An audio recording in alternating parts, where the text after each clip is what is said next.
Good afternoon, everyone, or good morning, depending on your time zone. Welcome to today's webinar, Your Journey to ISO 27001 Part 4, Internal Audit and Certification. My name's Amy. I'm a member of the marketing team over here at the Perry Johnson Companies, and I'll be helping to facilitate today's webinar and offer technical support to our speaker. Today, we're welcoming back for the final time in this series a very special guest, Alan Calder of IT Governance Limited, and I'll be introducing Alan to you momentarily. You may see him on his webcam up here. But just before we get started, I wanted to remind all of our attendees that you will be on mute for the duration of the session to ensure audio quality and adequate bandwidth. However, I absolutely do want to take any questions that you might have regarding the material discussed. Some of the most common questions we get are regarding the slides and whether or not the broadcast is being recorded. I'm happy to say that our slides will be available for download from the PGR website, and we are indeed recording the session, so that will be available from our YouTube channel with the voiceover and the complete Q&A. Just give us a couple of days to get that uploaded, and it'll be available for your review. Speaking of recordings and our YouTube channel, if you happen to miss the prior installments in this ongoing series, which is wrapping up today, the previous parts will be available on our YouTube channel as well for you to review. So I completely encourage you to check those out, share them to your colleagues and friends. If you enjoyed the presentation, found it helpful, we would love to see that shared around. And I wanted to thank you all again for your patience with us being a few minutes late getting started. But quickly, I'm just going to show you how to ask questions during the broadcast. Instead of raising your hand and being permitted to ask verbally, we find it much simpler if you just type your questions right into, into the questions panel on the control panel on your screen. There should be a little triangle on the left side of that tab. If you click it and it points downward, it should open up this little space for you to type, and just click send, and your question will come right over to me for me to share with Alan, and we'll get you the answers that you so crave. But without any further ado, I am going to go ahead and introduce Alan to you all. If you'll just give me one short moment to pull up my other notes here. Pardon me here. Alan is the founder and executive chairman of IT Governance Limited. He's an internationally acknowledged cybersecurity expert and a leading author on information security and IT governance issues. He is, as I said, the founder and chairman of IT Governance Limited, which is a single source provider of cyber risk and privacy management solutions. Alan co-wrote the Definitive Compliance Guide, IT Governance, and International Guide to Data Security and ISO 27001/27002 with Steve Watkins, which is the basis for the UK Open University's postgraduate course on information security. He's also written a number of other popular books on ISO 27001 and the EU's GDPR, which includes the popular EU General Data Protection Regulation and Implementation and Compliance Guide, which provides a clear and comprehensive guide to the regulation and sets out the obligations of data processors and controllers. So Alan, I wanted to thank you again so much for bearing with us with our technical difficulties today. And thank you for taking the time to not only join us today, but for the previous 3 sessions. We truly appreciate your time and expertise. Thank you, Amy, and good morning, good afternoon, ladies and gentlemen, and welcome to today's webinar. As Amy said, we're going to be looking at ISO 27001 internal audits and certification, and I'll touch in the process of doing that a little bit on what changes are worth paying attention to, particularly around timing of the recently published update to ISO 27001, that's ISO 27001-2022. IT governance, as Amy said, we are a global business. We're in the US, the UK, the EU, and elsewhere. We've been doing ISO 27001 for about 20 years. We've got clients in all around the world. We do just about everything that is part of getting organizations ready for ISO 27001 certification. We're not a certification body. We work with organizations like Perry Johnson who provide independent certification services. You know, as a client, that the work we've done, the tools that you've used in order to get ready for certification are up to scratch because you have somebody other than us telling you that you've met the standards. So I'm not going to spend time talking about the books I've written. I'm going to get straight into the agenda for today, which is how to prepare for a certification audit, the steps that as a auditee you will experience of an internal audit that's going through, some of the typical audit pitfalls, how to deal with them, the certification audit process itself, and how to go about choosing a certification body. It's a pretty critical part of the whole process. You do all of this work to get yourself compliant with ISO 27001, and it's really important that you get the right partner in place that's going to not only help you make sure you achieve the standard, that your management system is up to scratch, but helps you ensure that you stay compliant over the 3-year period of the initial certification. So the first thing you have to be clear about is different types of audits. And in the world of audits, we talk about first party, second party, and third party audits. First party audit is one where you're basically auditing yourself, and you could hire an external firm to do that for you. But the point is that the benefit of that audit is entirely for you. However you get it done, you're carrying out an audit to demonstrate to yourself that you're meeting whatever your requirements are. A second party audit typically is one which is done by you on a supplier or by a customer on you, and that's where you're satisfying yourself that your supplier meets the standards you set out, perhaps in a supply contract with them. The audit, again, whether you do it yourself or you take on an organization who does the audit for you, they're still doing it for your benefit. The report is addressed to you. It's not for sharing with the world at large. A third-party audit, on the other hand, is one which is carried out always by a third party, not by you, and it produces a report which is designed to be shared with the world as a whole, and that's typically in the form of simply a logo, an authorized use of a certification logo which says that you've met the requirements of a particular standard. ISO 27001 expects you to, at the very least, have a first-party audit process in place. Certification is an actual third-party certification, and we'll talk through those in a bit of detail. But first, why bother? Why audit an ISMS? And from your own point of view, if you're implementing ISO 27001, you want to know that all of the effort you've put into certification preparation, into implementing an ISO 27001 information security management system, you want to know that you actually have done it right, that you're conforming with the requirements, and you want to know tomorrow and next year that you continue to conform with the requirements. You want to be clear that those requirements have been properly communicated through the organization. They've been understood by everybody who's within scope.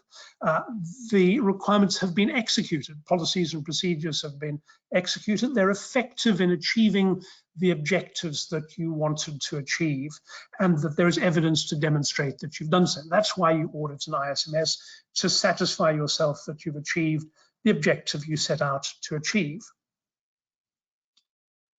From a standards point of view, you audit an ISMS because you want to determine whether the information security management system is in conformance with the standard or not. And in the process of doing that, you identify conformities or non-conformities. That's what's set out in ISO 27001 itself. The second objective is to determine the effectiveness of the management system, and effectiveness of the management system is one of the objectives inside ISO 27001. And thirdly, to provide the opportunity to improve. We all know perfectly well that at the point that you're ready for a certification audit, you're not yet necessarily at the point where your management system is completely optimized, totally effective. It's just simply reached a minimum level. It's audit ready. And the audit is one of the tools that you use to identify areas for ongoing improvements. And those come up in the form of non-conformities and opportunities for improvement in audit parlance. So 3 major objectives in auditing an information security management system, identifying conformities or non-conformities, determining the effectiveness of the management system, and identifying and providing opportunities to improve. You have to, if you're implementing an ISO 27001 information security management system, you have to do audits anyway. The requirements to do an internal audit is set out in clause 9.2, which says the organization must conduct internal audits at planned intervals to provide information whether the ISMS does those three things: meets its requirements, meets the requirements of the standard, and that the management system is effectively implemented and maintained. So if you're implementing an ISO 27001 management system, then you have to do internal audit. And internal audit is clearly defined as a systematic, independent and documented process for obtaining evidence and evaluating it objectively. And independent audit doesn't have to be a third-party auditor. It simply has to be independent of that part of the organization which is being audited. So you could, for instance, have an internal audit team which does audits throughout the organization. You could train one team inside the organization who typically maybe looks after customer service to audit customer delivery separately. Customer delivery, as long as it reports to somebody else, whoever does the audit and is trained to, will be independent of the people being audited. So you have to do an audit. Where does audit fit inside your information security management system project? And the answer is quite some distance down the trip. So you're first of all going to do all of the basics. You're going to initiate the management system. You're going to make your decisions about risk management methodology, choose your baseline security criteria, do your risk assessment. You're going to put together the statement of applicability. You're going to implement the controls you choose, including training, staff awareness.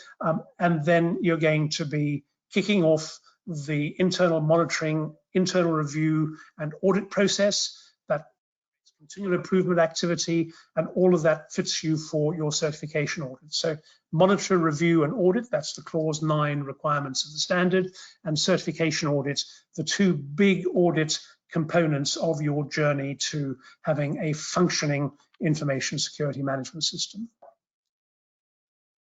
So when you're thinking about doing internal audits and you're thinking about what the external auditors, when you come to certification audits, are going to be asking, this is it. They're going to be saying, does your ISMS conform to the requirements of the standard?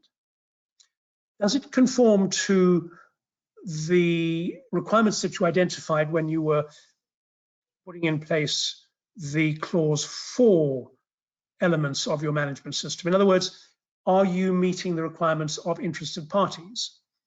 Could be customers, could be suppliers, maybe, certainly stakeholders, and almost certainly regulators and lawmakers. Those are all interested parties. Are you meeting those requirements? Have you identified the relevant law? Are you complying with them?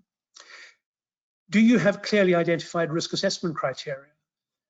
And do those criteria enable you to accept or reject risks so that your risk treatment decision is clear and the controls that you select and document in your statement of applicability, are those clear? And have you effectively implemented them, and are you maintaining those controls? And are those controls generating the results that were set for you, that you set as objectives for the management system when you set it up? So is the management system performing as expected? So your audit is not a dry, are you simply complying with a set of requirements process? It's a, is the management system genuinely delivering business value process? And that's a very important way to think of your internal audit program.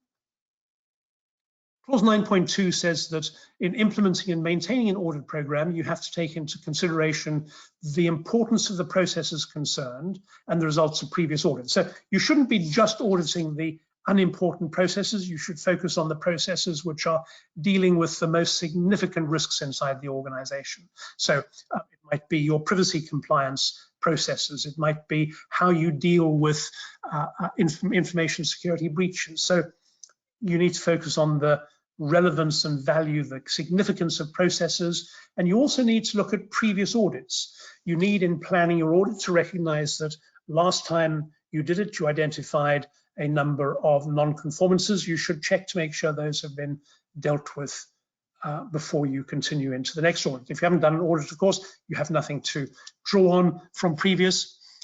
Each audit should have a clearly defined scope. What are we auditing this time? Is it the whole of the management system, which is typically what your certification audit will be doing, or is it a particular part of the management system, which is typically how your internal audit process will work through the year?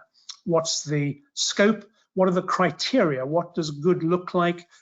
How will we report? Who's going to do the audits? Have they been trained? Those are key elements, particularly for internal audits. Are the auditors trained in how to ask questions, how to evaluate the answers, how to document the answers? How is the audit going to be reported? What documentation are you going to produce? How are you going to file that as historic records of audits? How is that going to underpin your ongoing continual improvement program? And there are some standards which support how you come at auditing. So ISO 27001, very clear in clause 9.2, talks about how you should put in place an internal audit program. You've got in ISO 19011, and these are not obligatory. You could work only off ISO 27001 if you want to, but if you want to go and look at the supporting standards, 27007 and 27008 in the management system family are specifically focused on how to do an ISMS audit, and 27008 specifically how to audit the Annex A controls. And these have the status of guidelines, so they are guidance for people. They're not obligatory, but they're a very good starting point when, as an auditor or as a potential auditor, you're asking yourself, how am I going to demonstrate competence in carrying out the audits? I know you could say, I'll make sure I've read and I can understand and I can apply the guidelines in those standards. They're good, generic, non-industry specific guidelines that anybody could apply as an auditor in determining how to do the actual audit. So as an audit, as a company running an internal audit program, you want your auditors to be competent. If you're having an external body do a certification audit, you will want to know that their auditors are competent. So the audit program itself, that's how you make sure you have competent auditors. They get trained, they pay attention to the guidelines. What's the audit program itself going to look like? Well, over the course of the year, you would generally want to audit the whole of the management system. You probably, unless it's quite a small company, you're not going to do it all at once because that's quite disruptive for the organization. A small company, you can probably audit the entire management system in a day or in 2 days. So that's what you will do. If it's a much larger organization, enterprise, multi-office, multi-division, then you're going to audit it step by step over the period of a year. And in putting together your audit program, you're going to think about, are we going to do this clause by clause, control by control, or are we going to do it on a geographical basis or a departmental basis or a team basis? Are we going to audit a single process across the organization, or are we going to audit all of the processes in each geography as we go? And there are pros and cons to each potential way of carrying out an audit. Mostly what you're trying to do is find the right balance between cost, in other words, resource deployment, disruption of the organization, and effectiveness. If you're auditing a key process, you might want to audit it across the whole of the organization at the same time, rather than audit it at different times in different geographies by when it might have changed. So you've got to think through putting together the audit program. So starting point, you establish the audit program's objectives. That enables you to put the program together, to plan it out. You do it, you monitor how well it's going. Are we on track? Are we carrying out the audits when we should? Are we getting the answers that we thought we would? And then you look at how you improve the audit program itself. Continual improvement is part not just of the management system, but of the audit program as well. And out of 1 year's audit program, you come to establish the audit objectives for the next year. You put the program together for the next year, and so on. So your audit program is a rolling year-on-year process that should deliver every year improvements in the audit program, as well as improvements in the management system itself. So as I said, you can look at ISO 27007 and 27008, but when you're looking at the security controls, when you're looking at the management system audit, you're effectively auditing two elements. The first is ISO 27001 itself, and that's the clauses 4 through 10 of the management system, which says this is how the management system has to operate. There'll be a set of policies and procedures set out around how that is done. The second area you're auditing are the controls. And when you select controls, you select them from whatever source you wish, but you map them to the controls in Annex A. Annex A is a reference control set, and it contains all of the controls which are detailed in ISO 27002.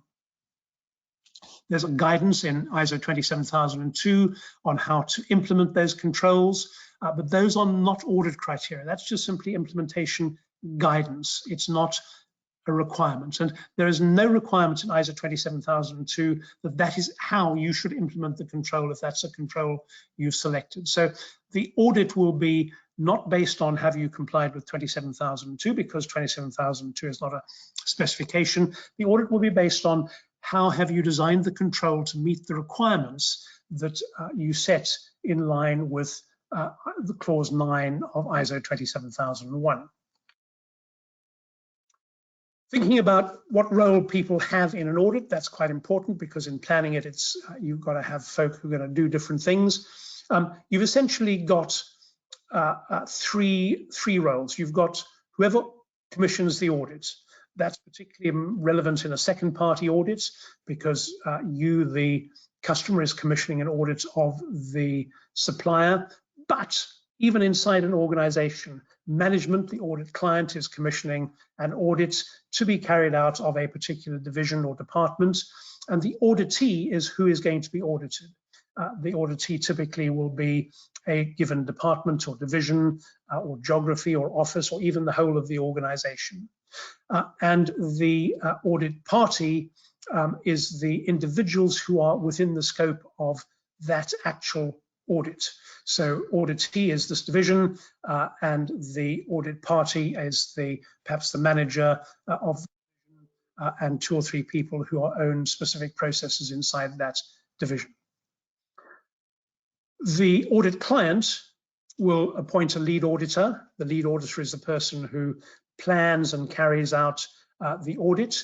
The auditors, who work to the plan put together by the lead auditor, and where necessary, technical experts. There might be a technical expert necessary to help understand how to go about complying with a specific set of legal requirements, or with a specific control that's designed to deal with some technical components of a threat or a risk environment. So you need to understand there are different roles for different people. Setting them out clearly when you're planning the audit is an important element of making sure the audit is going to be carried out effectively. The ISMS auditor, particularly the lead auditor, needs to know ISO 27001. They need to have good practical knowledge of what the standard says, how the standard is written, how it's designed to be operated. They don't necessarily have to have implemented ISO 27001, although that's useful, but they do need to have audit skills and training. They need to have done a lead audit or an internal audit training course. They need to have a current qualification.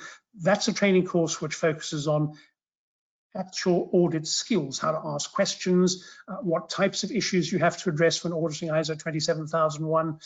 So knowledge of ISO 27001, the standard, skills and training in how to audit it.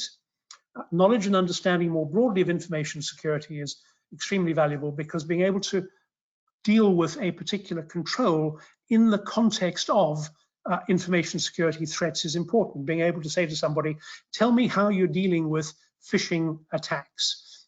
Understanding that phishing attacks grow and develop very quickly is an important piece of knowledge for an auditor, because that enables them to evaluate how effectively the controls that you have in place might meet the objective of minimizing risk from phishing. More broadly, a knowledge of risk management is important, understanding that when you are making risk decisions, there will be some specific controls that you choose to deal with by means of insurance, understanding how those would work. So a broad understanding of risk management enables an auditor to give you value for money when doing an audit. Knowledge, obviously, of the organization and business processes being audited, and auditors over time will build up familiarity with those processes. And there's a point at which their knowledge is so significant that they need to be replaced and become independent and start over again. So knowledge of the organization, but not so much that they become embedded in it. You need fresh eyes, you need independence, you need people who can give you an independent view, who don't feel that they have they are part of the process which they're auditing. So logically, therefore, there are 4 steps, 4 phases, if you like, to an audit. Preparation, that's about 40% of the audit. You can't just turn up, you need to have read the documents, you need to have prepared, you need to have worked out the questions you're going to ask, you need to have reviewed the documents in advance, you need to know what the key issues are. You then carry out the audit, that's 30% of the time, writing up your report, and mostly you'll record what you're doing in the course of the actual audit yourself, and then 20% is follow-up, which is mostly issuing reports, but also the opening part of the next audit. These are the performances from last time. Where are you at? You've sent us these pieces of information in the interim, so we've been able to sign that off. All of that's part of the follow-up process. So an audit is a complex multi-phase activity. And that's true whether it's a first party, second party, or third party audit. Those 4 phases apply in all of those cases. So if you're the lead auditor and you're planning an internal audit, what does that feel like? Well, you're going to inform the auditee, you're going to inform the auditor. You're the lead auditor, so everybody knows what's happening. It's going to get booked into diaries. The auditor needs to understand, lead auditor, what the scope is, what specific procedures and documentation is going to be audited. So we might be saying we're going to audit clause 4 and clause 6 in this audit. We want to see what the relationship is between baseline security controls and your risk assessment. The objective is to ensure that all baseline security controls have controls selected, and that your risk assessment is looking at risks which are not covered by your baseline security controls, for instance. So providing the auditor with what they need to carry out their internal audit, key part of the planning process. From an auditee's point of view, the experience of the audit starts with an opening meeting. So day 1 of an audit, so whether it's a multi-day audit or a single-day audit, there's an audit opening meeting where the auditor says to the auditee, this is what the scope of the audit is. You already know that. With a bit of luck, it's been communicated to you. This is what I want to understand. This is how I'm going to do the audit. So everybody understands clearly what the process of the audit is going to be. There's then the audit itself. I'd like please to understand what you do in order to meet this specific requirement in the standard. Please show me the documents. And the auditor will simply ask for information. They won't pass a view. They will say, how do you do that? What's your process for doing this? Please show me the evidence. Please give me some examples of when you've done what it is you're describing to me. And they will then write up a report. If they think that what you're explaining to them is at variance with the requirements, they'll say, I think this is at variance with the requirements for this reason, and you could explain why it is or it isn't, and they'll record what you say. Their job is to observe, to listen, and to report on what they understand, to make sure they've understood it properly, and then to record that in the report. At the end of the audit, and there might be, on a multi-day audit, you might have a closing meeting at the end of the first day, an opening meeting at the end, start of the second day, a close at the end of the second day, and so on. But at the end of the audit as a whole, there is then a closing meeting which says this is everything we've done. This is what we found. This is what we think are the findings. These are the non-conformities and opportunities for improvement that we are going to be reporting. That's the point at which finally, as the auditee, you get to provide any additional information that you think the auditor should take into account. But that's then the end of the audit, and then a follow-up in line with the audit process thereafter. But that's what the audit experience looks like. Audits will identify conformities and non-conformities. Essentially, if the auditor asks questions and what you as an auditee show them conforms to the requirements of the standard, they will go tick, that conforms. Essentially what an auditor is doing is saying, this is the standard, what it says you need to do is this, these are the words, please show me what you are doing to comply with it. They will then describe what you've given them. They will refer to the specific documents they've pointed you at or you've pointed them at. They will identify whether that conforms or doesn't conform, and they will, if it doesn't conform, they will ask, what are the implications of this, and they will state that as being what the implications are in their report. So non-conformity is a statement of what you've shown me does not conform with the requirements of the standard. What do you as an auditee do? The audit is over, you have a non-conformity, well, you're going to deal with it, aren't you? So non-conformities, you respond to them, you deal with it after the event. You have a time frame, typically it would be 3 months, some of it you'll deal with very, very quickly, but you will identify what the step is you're going to take to correct the non-conformity. You'll evaluate the need to eliminate the cause, and you'll act to deal with it. You'll keep evidence of the steps you've taken to close the non-conformity, and you'll look at the effectiveness of that action. If, for instance, it involves staff training, you'll come back and you'll document the fact that you came back a month later to make sure that the members of staff concerned have learnt and are doing the thing the way they should be doing. Those non-conformities and corrective actions become part of your ongoing continual improvement activity. So you should reflect in your continual improvement process that all corrective actions will inform your continual improvement. You have other areas of continual improvement, customer complaints and feedback, for instance, but certainly internal audits are a key part of helping you identify how well you are improving the suitability, adequacy, and effectiveness of your management system. So keywords that you'll come across: a non-conformity is simply non-fulfillment of a requirement. A correction is an action that you take to eliminate a non-conformity. A corrective action is an action you take to eliminate the cause of a non-conformity and to prevent recurrence. So correction, for instance, a non-conformity: I'm not complying with this document, the document is out of date, I correct it by updating the document. Done job. Corrective action is identifying the fact that somebody is not complying with a procedure because their training was defective. You take action to improve their training. You eliminate the cause of non-conformity and prevent recurrence by ensuring that the person has the skills or knowledge that they should have had in the first place. So continual improvement.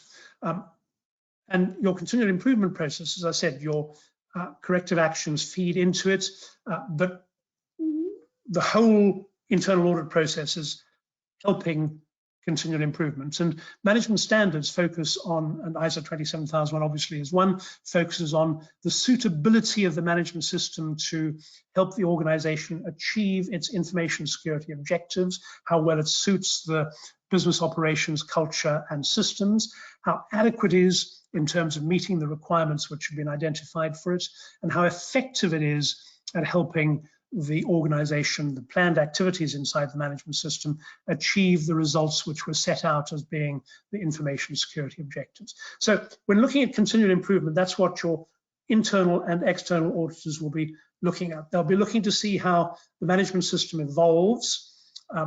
No external auditor would expect to see the same management system in 3 years' time that they see today, because threats have changed, risks have changed, the management system will have matured, there will be new assets, new vulnerabilities will have been identified. So they'll be looking to see how you have dealt with those changes in the environment, how the management system has evolved. They'll look to see how the management system has become more efficient, particularly in terms of how well its controls are meeting the security objectives. Are you able to do that less expensively, more timorously? Are you able to Are staff better able to access information in spite of the risks which there are around how they do that? Is that working more effectively? How are you measuring the efficiency of the ISMS? How are you measuring the effectiveness of the ISMS? Those are key questions that external auditors will be asking you. So audit is an internal, from an ISO 27001 point of view, an internal and external perspective. It has to happen.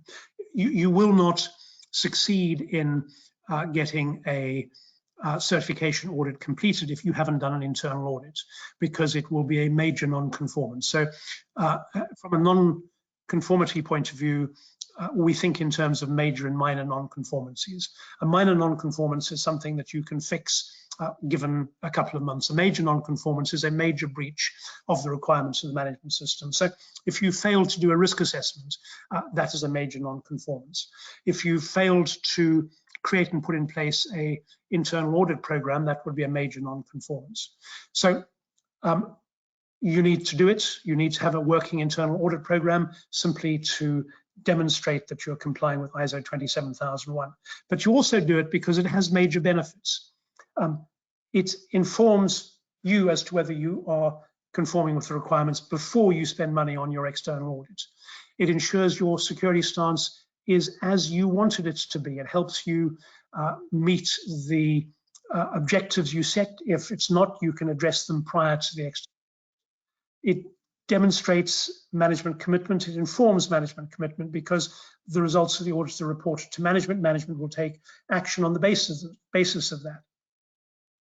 It enables you to drive improvements in staff awareness. So that again demonstrates continual improvement, and all of those together lead to a demonstration of continual improvement. So internal audit is not just a method of satisfying yourself that you're meeting the requirements of the management system. It's a way of demonstrating that you are complying with a number of other components around management commitment, continual improvement, staff awareness, and the evolution of the management system in meeting its business objectives.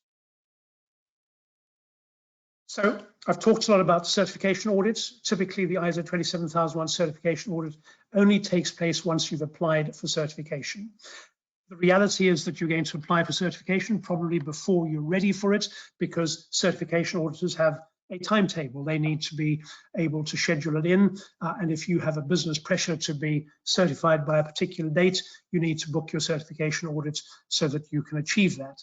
That puts pressure on you to make sure, on you and your consultants, however you're tackling it, to make sure that you're ready in time. And that means you need to have done your own internal audit well ahead of the start of the external certification audit. So your certification audit is going to be at the point you're ready. It's typically going to generate, if you pass it, a 3-year certificate. You get re-audits at the end of 3 years, but there will be surveillance visits through the 3-year period by the certification body coming along to satisfy themselves that you are continuing to do the things that they've certified your management system as being capable of delivering. Might seem like an intimidating process. It's not really. You do the preparation right, the whole thing will run very smoothly. You have a much stronger chance of successful outcome. And frankly, we know that with all of we work with to help them prepare, we always see our clients pass the certification audit. That, of course, means that it's worth just coming to, as we think about ISO 27001 and the audit, reminding ourselves of the benefits of getting an ISO 27001 certificate.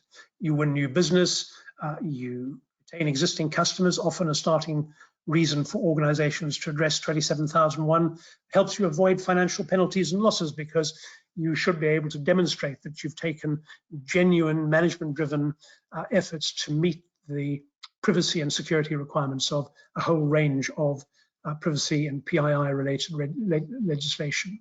Protects your reputation, enhanced reputation, enables you to demonstrate compliance with a whole range of business, legal, customer contractual requirements, improves information security structure, business structure, reduces the need for supplier audits, because you can go, here's my ISO 27001 certificate, and it gives you an independent opinion. You're no longer just relying on internal audit.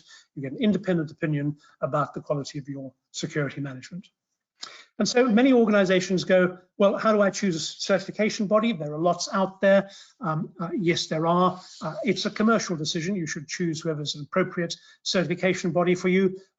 Obviously, we're a key partner of Perry Johnson. Perry Johnson in the US, in the UK, in the EU provide a certification service, as do many other certification bodies, but a certification service which is ANAB accredited, and all certification bodies, or proper certification bodies, are accredited by a national accreditation body. They have a license, if you like, a memorandum of understanding with a national accreditation body, which says that they are the recognized certification body, or one of a number of recognized certification bodies who are able to assess and certify an organization against a particular management standard. PJR is an ANAB accredited certification body, and as are a number of others. And you want to make sure that you're dealing with a accredited certification body, because that means that your certificate will be recognized all the way around the world. Any certification body whose accreditation body is a member of the International Federation of Accreditation Bodies, certificates issued by their certification bodies are recognized automatically anywhere in the world. And that's a very important benefit for management system, particularly if you're likely to be trading internationally. So how you choose it, it's a commercial body. Don't choose just on price. Choose on competence, relevance to your sector, the range of competences they have, the other management systems they do, geographical presence, customer service. Those are all the right reasons for choosing a certification. Bear in mind, cultural fit, cultural presence, customer service, above all, has to be an accredited certification body. There are organizations out there who are not accredited, who will say, we can do the whole thing for you, much less expensive than going to an accredited certification body. They might even pretend they have an accredited accreditation process hidden away, but that accreditation process will not belong to the International Federation of Accreditation Bodies, will not be operating under a national memorandum. You should avoid all unaccredited certification schemes like the plague. We've had many instances of clients who've gone with an unaccredited certification body. They then offered their certificate to a client, often a government body or a Department of Defense, or who've just laughed and said that was a lot of money wasted. We simply don't recognize unaccredited certificates. You must be dealing with an accredited certification body providing an independent audit on a 3-year basis. So finally, run through your pre-certification checklist, make sure you're ready. Does the ISMS demonstrate that it's conforming to ISO 27001? Tick. Yep, it's effective. We've got an internal audit. We've done management review. We've implemented the internal audit process. We know it will be maintained. We've got it booked forward into the future.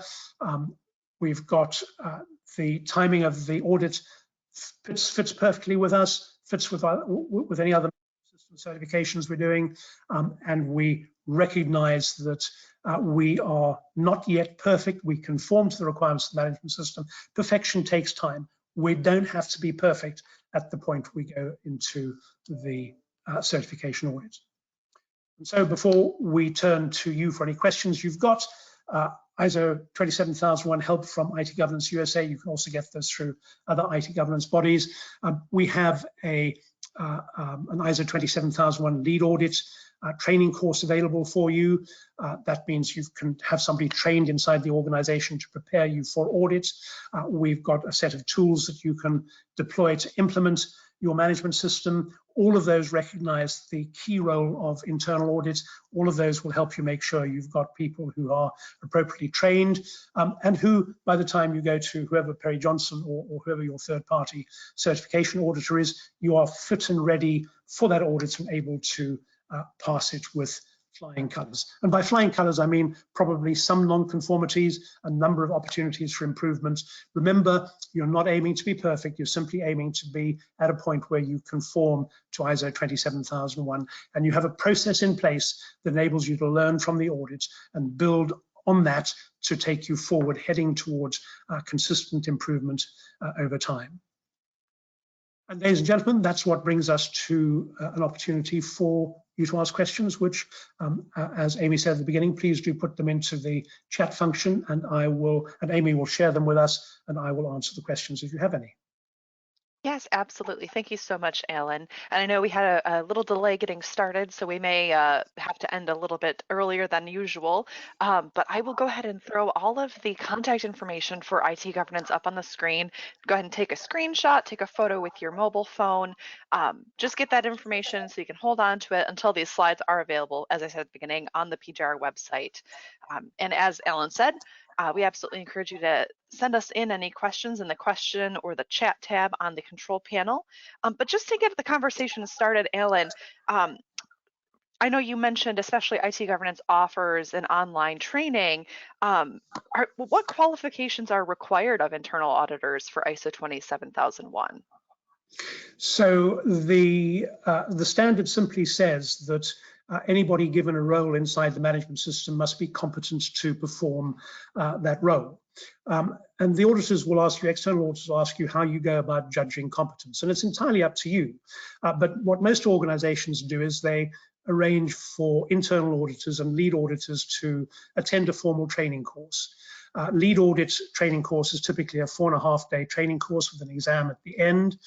It covers the management system, how to audit the management system, and it covers generic audit skills. Most people who go on the course don't have those skills, they acquire them. It fits them to put together, lead and manage an audit program inside an organization.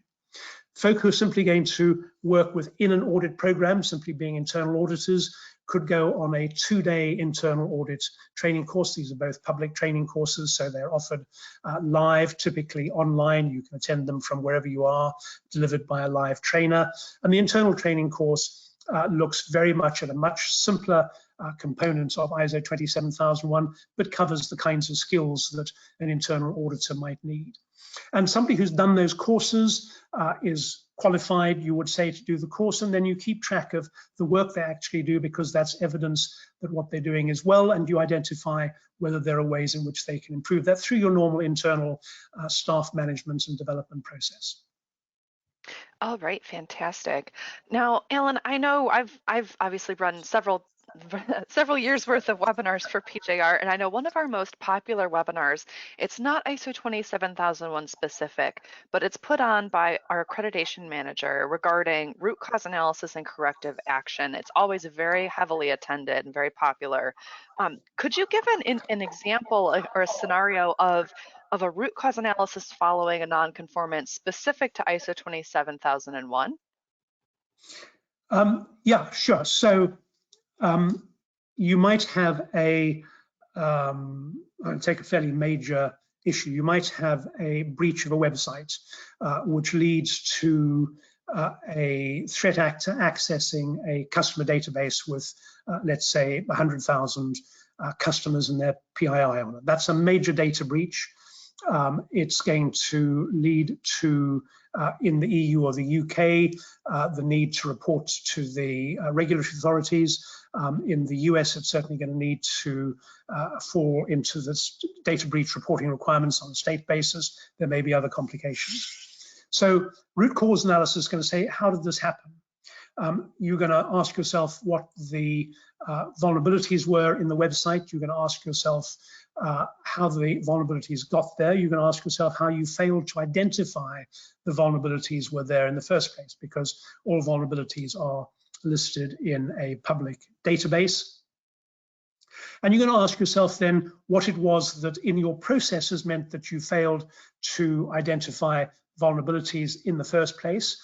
And you're going to ask yourself what steps you need to take to avoid that occurrence happening ever again. The root cause of the breach was a failure to put in place patches to deal with vulnerabilities. The root cause of that was a failure to identify vulnerabilities in the website. You hadn't identified that there was a risk.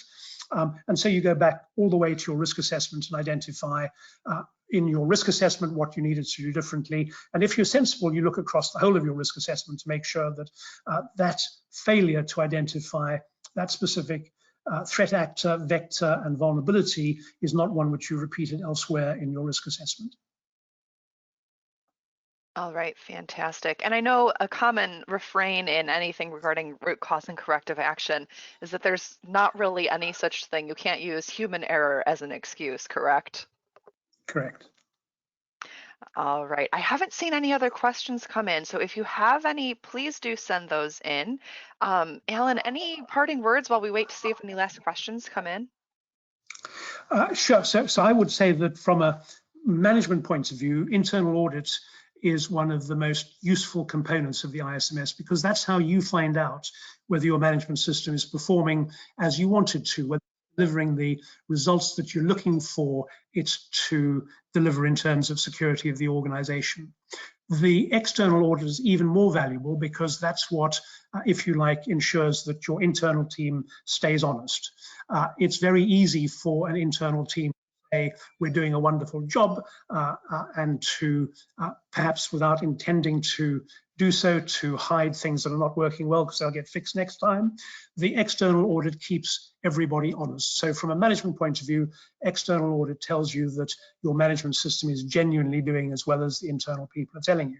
And the benefit of that, of course, is you're able to say to customers and stakeholders, we're genuinely doing the job the way we should be doing it, where cybersecurity and data protection is concerned. And that, of course, is hugely valuable. So that would be my closing words. I hope they're useful. I'm sure they are. Honestly, this has been such a great series overall. And again, I would encourage everyone, if you've missed a previous installment in this series, they will all be available on our YouTube channel. Just search for PJR on YouTube or search Your Journey to ISO 27001. I believe they should come up. Episodes 3 and 4 should be live on YouTube tomorrow or over the weekend, depending on how long they take to upload onto the platform. I would just also extend a huge thank you to Alan and to IT Governance for their cooperation and working with us on this series. And I want to thank you all for attending. If this was your first one that you attended, or if you've been with us for each of the previous installations, we've appreciated all of your time and questions. If you have any questions that maybe they're a little too complicated to type into the question tab, we do absolutely encourage you to call or email IT Governance. All of their information is up on the screen. If you have any questions specific to Perry Johnson or our certification offerings, I would encourage you to visit pgr.com, or you can call 248-358-3388 in the US. As for the UK, the phone number is on the UK website. I unfortunately don't know it off the top of my head, but absolutely reach out. We would love to answer any other questions you might have. And we hope you're all looking forward to the next webinar. Alan, I hope we can collaborate again in the future on another webinar, maybe once the 2022 version of 27001 has had a little bit more time to set in. Great, I look forward to that. Absolutely. All right, well, I will wrap things up here. Thank you again all for attending, and I hope you have a safe and healthy weekend, and we'll see you on the next webinar. Bye-bye.